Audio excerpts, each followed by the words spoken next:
Okay, so President Obama goes over to Great Britain and he's talking to the Queen of England. And he talks to her and he says, "Everything in this country seems to run so well. How do you manage to hold up and everything runs so well?" She says, "Well, I'll show you." So she says, send in Tony Blair. So Tony Blair shows up and he says, "Yes, ma'am, how can I help you?" And she says, "Tony, I have a question for you. Your parents have a child.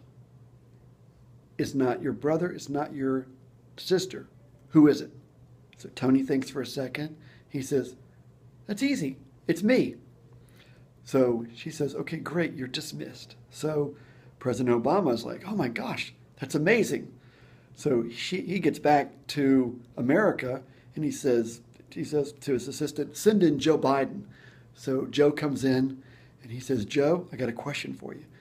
He says, "Your parents have a child. It's not your brother, it's not your sister. Who is it?" Well, Joe, being a politician, he says, "Let me think about that and I'll get back to you." So he runs off, goes down the hall, sees John McCain walking by. So he says, "Hey, John, I got a question for you.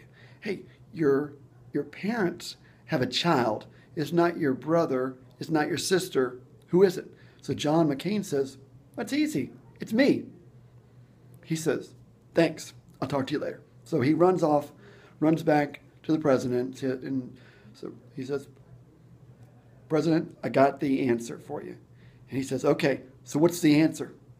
And he says, "It is John McCain."